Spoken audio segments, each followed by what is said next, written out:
जय हिंद दोस्तों, स्वागत है आप सभी का इस वीडियो में। आज के इस वीडियो में हम बहुत ही इंपॉर्टेंट टॉपिक डिस्कस करने वाले हैं, जो कि है south Asia's emerging digital transformation. South Asia में जो कोविड है उसकी वजह से जो डिजिटल ट्रांसफॉर्मेशन हमें देखने को मिल रहा है, उसी के साथ साथ डिजिटल ट्रांसफॉर्मेशन में क्या प्रॉब्लम्स आ सकते हैं या आ रहे हैं, इन सभी चीज़ों को आज के इस वीडियो में डिस्कस करने वाले हैं। काफ़ी इंपॉर्टेंट टॉपिक है एग्जाम परस्पेक्टिव से। अगर हम जीएस पेपर 3 देखते हैं, economy and science and technology, उस परस्पेक्टिव से बहुत इंपॉर्टेंट है। खासकर साइंस एंड टेक्नोलॉजी में इस पर मेन से रिलेटेड क्वेश्चन भी पूछा जा सकता है। तो आइए कॉम्प्रिहेंसिव तरीके से इस टॉपिक को डिस्कस करने की कोशिश करते हैं। सबसे पहले तो कॉन्टेक्स्ट, किस कॉन्टेक्स्ट में हम ये टॉपिक देख रहे हैं। तो कॉन्टेक्स्ट अगर हम देखें तो हमें देखने को मिलता है कि साउथ एशिया पोस्ट पेंडेमिक किस तरीके से डिजिटल लाइफ को अडॉप्ट कर रहा है, किस तरीके से डिजिटल लाइफ में चेंजेस आए हैं, और फ्यूचर में क्या इसमें चेंजेस और हमें देखने को मिल सकते हैं। अगर हम न्यूज़पेपर देखते हैं तो द हिंदू में south Asia's emerging digital transformation, ये हमें जो एडिटोरियल है वो देखने को मिला है। इस एडिटोरियल पर हम आज का ये वीडियो जो है वो देखने वाले हैं। जैसे मैंने आपको कहा है कि जितने भी इंपॉर्टेंट एडिटोरियल्स रहेंगे वो सभी मैं कवर करूंगा अलग अलग वीडियोस में। अब यहाँ पर ये जो टॉपिक है, किस तरीके से हम यहाँ पर जा सकते हैं डिजिटल लाइफ के लिए, फ्यूचर में हम कैसे डिजिटल लाइफ को अडॉप्ट कर सकते हैं, ये बहुत इंपॉर्टेंट है। मतलब सीधा आपको यही क्वेश्चन आ सकता है कि how South Asia's post pandemic adaptation to digital life will shape its future prosperity. सीधा आपको क्वेश्चन आ सकता है, मेन से रिलेटेड 150 मार्क के लिए आपको एक क्वेश्चन पूछा जाएगा। तब कैसे आप यहाँ पर लिखोगे, तो उससे पहले आपको एम एम अकेडमी ऐप के बारे में मैं बता दूँ। एम एम अकेडमी ऐप पर वेरियस कोर्सेज जो है वो आपको मिल रहे हैं। मतलब यूपीएससी से रिलेटेड मॉडर्न हिस्ट्री बोलिए, एंशियंट हिस्ट्री बोलिए, या फिर पॉलिटी बोलिए, इकोनॉमी बोलिए, गवर्नेंस बोलिए, तो मतलब ऑलमोस्ट सभी जो सब्जेक्ट्स है वो आपको वहाँ पर देखने को मिलेंगे। और काफ़ी अफोर्डेबल प्राइजेस पर है। उसमें भी आपको इंडिपेंडेंस डे सेल जो है वो देखने को मिल रहा है, जहाँ पर अप टू 30% डिस्काउंट आपको मिल रहा है वेरियस कोर्सेज पर। तो इसीलिए ये मौका आप गवाइए मत, क्योंकि यहाँ पर पर्सनल गाइडेंस जो है वो भी मेरे द्वारा दिया जाता है। इसलिए डाउनलोड कीजिए एम अकेडमी ऐप और जो कोर्सेस है उनको एंजॉय कीजिए।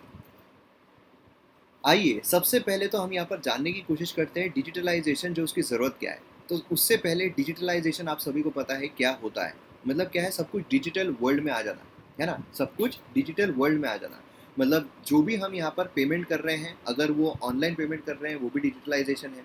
अगर हम जो एजुकेशन है वो भी अगर हम ऑनलाइन देख रहे हैं वो भी डिजिटलाइजेशन है ना।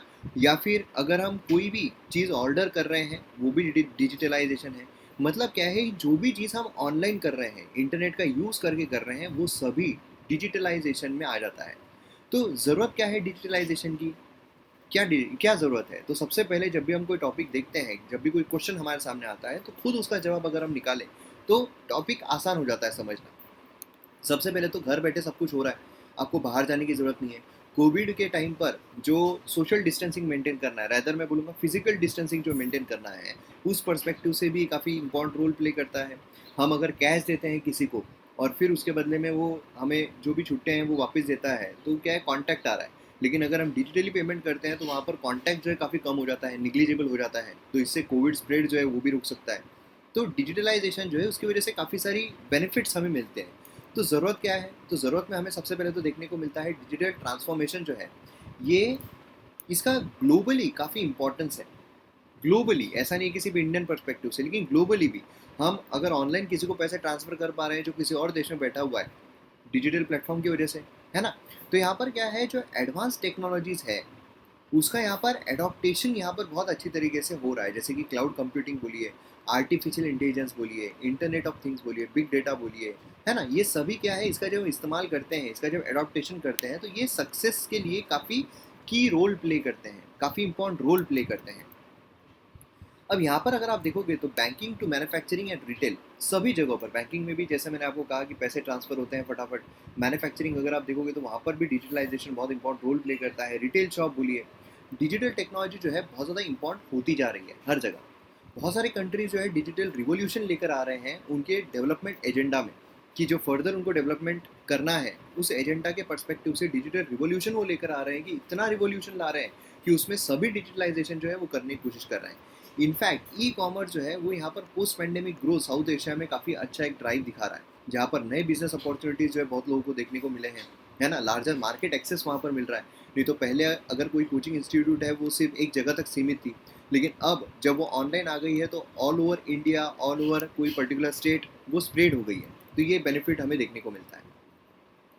अब इंडिया की अगर हम बात करते हैं तो इंडिया में भी ई कॉमर्स जो है वो मिलियंस ऑफ जॉब यहाँ पर क्रिएट कर सकता है बाय 2030, वर्थ $200 बिलियन बाय 2026। तो आप समझ रहे हो कितना यहाँ पर स्कोप है डिजिटल वर्ल्ड का।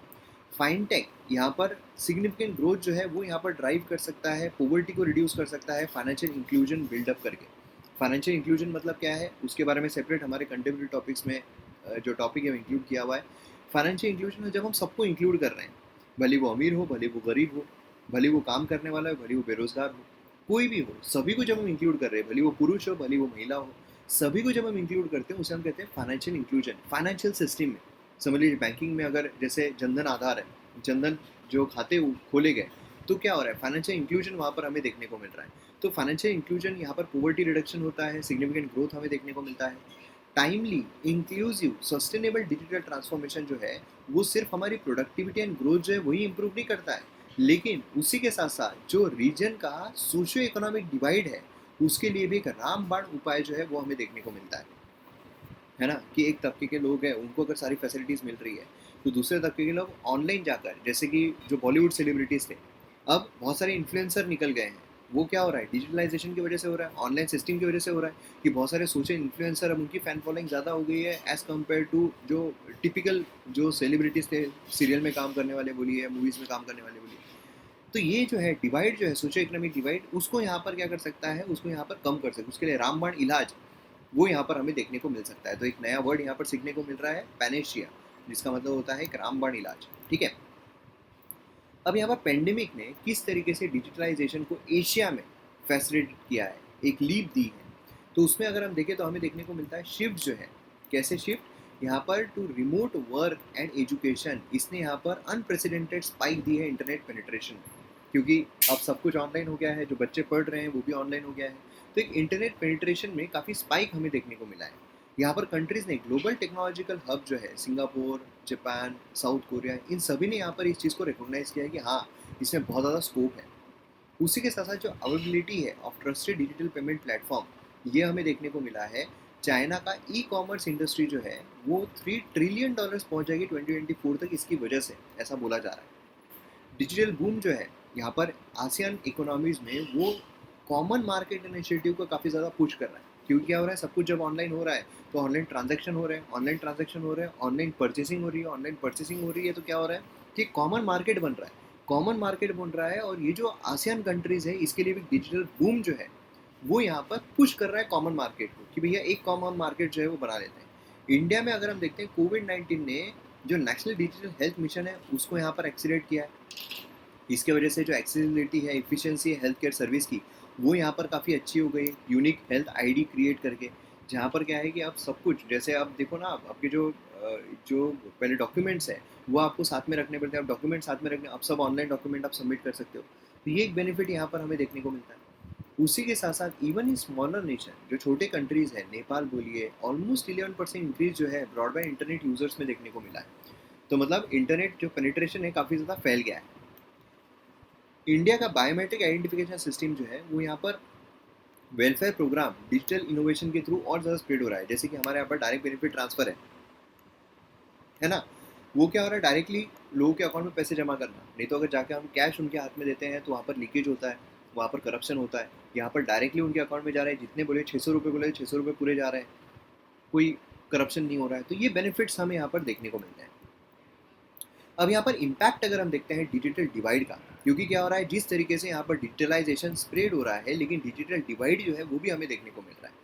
डिजिटल डिवाइड कैसे, कि कई जगहों पर बहुत ज़्यादा पेनिट्रेशन हो गया इंटरनेट का, जो एडवांस कंट्रीज़ है वहाँ पर बहुत ज़्यादा पेनिट्रेशन है, सभी के मोबाइल में इंटरनेट कनेक्टिविटी है, लेकिन कुछ कंट्रीज ऐसे भी है, जो डेवलपिंग कंट्रीज बोलिए, जहाँ पर जो इंटरनेट पेनिट्रेशन इतना नहीं हो पा रहा है, वहाँ पर लोगों के हाथों में मोबाइल फ़ोन, खाने को रोटी नहीं, मोबाइल फ़ोन छोड़िए कैसे रहेगा। तो ये प्रॉब्लम, इसको बोलते हैं हम डिजिटल डिवाइड, जो डिवाइड हो रहा है, एक सेक्शन बहुत ऊपर जा रहा है डिजिटलाइजेशन की वजह से, एक सेक्शन जो उनको उसका बेनिफिट ही नहीं मिल पा रहा है। तो यहाँ पर अगर हम देखें तो हमें देखने को मिलता है मोस्ट ऑफ द पॉपुलेशन जो है बिना इंटरनेट के, जैसे इंडिया में अगर हम देखें 58% इंडिया की पॉपुलेशन जो है बिना इंटरनेट कनेक्टिविटी के आज भी, 59% बांग्लादेश में, 65% पाकिस्तान में, तो इनको उसका बेनिफिट कैसे मिलेगा, जब इंटरनेट ही नहीं है तो बेनिफिट कहाँ से मिलेगा। दूसरी चीज़ 51% साउथ एशियन वुमेन जो है उनको एक्सक्लूड कर दिया गया है सोशल प्रोटेक्शन मेजर से पेंडेमिक के दौरान।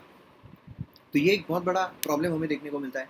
88% जो बच्चे हैं उनका इंटरनेट पावर्ड होम स्कूलिंग नहीं हो रहा है। अब देखिए कि जो बच्चे घर में बैठे हुए हैं उनको जो स्कूल्स है वो तो ऑनलाइन पढ़ा रही है। ऑनलाइन पढ़ा रही है किन को? जिनके पास इंटरनेट कनेक्टिविटी है। लेकिन जिनके पास इंटरनेट कनेक्टिविटी नहीं है, ऐसे 88% बच्चे जो है उनको वैसे स्कूलिंग नहीं मिल पा रही है, घर से स्कूलिंग नहीं मिल पा रही है। इसकी वजह से क्या होगा? बच्चे पढ़ ही नहीं रहे तो परमानेंटली उनको कोई ना कोई दूसरे काम में लगा देंगे। दूसरे काम में, चलो भैया अब तुम पढ़ नहीं रहे हो, तुम्हारा स्कूल बंद है तो चलो खेती कर लो। खेती कर लेंगे, स्कूल चालू होने के बाद भी क्या वो जाएंगे वापस? नहीं, अपनी खेती छोड़कर नहीं जाएंगे, है ना? देन यहाँ पर लड़कियों को अर्ली मैरिज की, चलो आप घर में बैठी हुई हो तुम शादी कर लो, अर्ली मैरिज यहाँ पर होगा। पुअर चिल्ड्रन जो उनको चाइल्ड लेबर में यहाँ पर पुश कर दिया जाएगा। तो ये सारी प्रॉब्लम जो है वो हमें यहाँ पर देखने को मिल रही है डिजिटल डिवाइड की वजह से। डिजिटल डिवाइड ये इकोनॉमीज को billion of dollar future earning जो है वो यहाँ पर कॉस्टिंग इसकी हो सकती है, क्योंकि इतना प्रॉब्लम हो। जो बच्चे सोचिए 88% बच्चे जो है वो कुछ ना कुछ तो बनते, कुछ ना कुछ तो स्किल हासिल करते। आज घर में बैठे हुए हैं, आज कुछ भी नहीं कर पा रहे।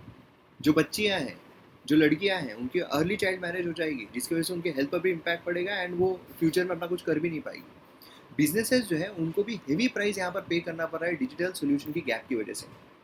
उसी के साथ साथ एक्यूट स्किल गैप यहाँ पर जो यूथ में आएगा उसकी वजह से क्या होगा? अनएम्प्लॉयमेंट यहाँ पर कंटिन्यू रहेगा। स्किल्स की ज़रूरत है, स्किल यहाँ पर नहीं ले पा रहे हैं। ऑनलाइन बैठकर क्या ही स्किल ले लेंगे? अगर कोई वर्कशॉप का स्किल है तो कैसे स्किल ले लेंगे? ऑनलाइन ठीक है, ऑनलाइन अगर आप कोई पढ़ पा रहा है तो वहाँ पर स्किल ले लेंगे, लेकिन जहाँ पर इंटरनेट पेनिट्रेशन नहीं, उनको कोई स्किल नहीं मिल पाएगी। स्किल नहीं मिल पाएगी तो अनएम्प्लॉयमेंट जो है वो और ज़्यादा बढ़ जाएगा। तो ये चीज़ें हमें यहाँ पर देखने को मिलती है। तो वे फॉरवर्ड क्या हो सकता है, क्या किया जा सकता है? साउथ एशिया को यहाँ पर legal, regulatory and policy gap, यहाँ पर डिजिटल स्किल को बूस्ट करना बहुत ज़रूरी है। जिससे कि डिजिटल स्किल अगर बहुत ज़्यादा बढ़ जाता है तो अपने आप यहाँ पर रास्ते निकल आएंगे। जो डिजिटल इंफ्रास्ट्रक्चर है इसको रोबूस्ट करना ऑटमोस्ट इम्पॉर्टेंट है। ह्यूज फाइनेंशियल गैप यहाँ पर एग्जिस्ट करता है। जैसे कि इंडिया जो है उसको यहाँ पर डिजिटल इकोनॉमी में, यहाँ पर 5 ग्लोबल डिजिटल इकोनॉमी में आने के लिए 35 बिलियन जो है उसका इन्वेस्टमेंट यहाँ पर लगने वाला है। तो आप सोचिए इतना पैसा हम इन्वेस्ट करेंगे तब जाकर वो अच्छा खासा डिजिटल इकोनॉमी जो है उसमें यहाँ पर आ सकते हैं। पब्लिक प्राइवेट पार्टनरशिप जो उसको यहाँ पर बहुत लिवरेज करने की ज़रूरत है डिजिटल इंफ्रास्ट्रक्चर फाइनेंसिंग के लिए। तो मतलब हमारे यहाँ पर ही इतना ज़्यादा पैसा इन्वेस्ट करने की ज़रूरत है जिससे कि हम यहाँ पर जो फाइनेंशियल गैप है उसको कम कर सकें। उसी के साथ साथ रेगुलेटरी रोड ब्लॉक जो है उसको एड्रेस करने की ज़रूरत है। ई कॉमर्स रेगुलेशन जो है काफ़ी वीक है साउथ एशिया में, जिससे क्या हो रहा है उसका जो गैर फायदा है वो लिया जा रहा है। जितना हम डिजिटलाइज होंगे उतना ही उसका हैक होने की संभावना भी ज़्यादा है ना? तो साइबर सिक्योरिटी मेजर जो है वो भी यहाँ पर बहुत ज़रूरी है। जिससे कि पूरा डेटा ले लिया, बैंक अकाउंट से पैसे अपने आप निकल गए, सब कुछ। जितना हम ऑनलाइन जाएंगे उतना ही प्रॉब्लम जो है वो फेस करना पड़ेगा। Customer protection, digital and market access regulation, वो सभी जो इश्यूज़ है उनको भी यहाँ पर एड्रेस करने की बहुत ज़्यादा आवश्यकता है। तो ये सारा जब हम करेंगे तब जाकर हम बोल सकते हैं कि हाँ अब यहाँ पर हम प्रॉपर डिजिटलाइजेशन की तरफ बढ़ रहे हैं with secure and safe measures और रेगुलेशंस। तो अब मैं उम्मीद करता हूँ कि आपको ये जो टॉपिक है बहुत अच्छी तरह समझ में आ गया होगा। और अगर पसंद आया हो तो चैनल को सब्सक्राइब कीजिए, शेयर कीजिए वीडियो, और एकेडमी ऐप डाउनलोड करना ना भूलिएगा, क्योंकि वहाँ पर जो कोर्सेस है काफ़ी डिस्काउंटेड प्राइस में मिल रहे हैं और ऑफर काफ़ी लिमिटेड टाइम पीरियड के लिए है। मिलते हैं अगले वीडियो में। जय हिंद।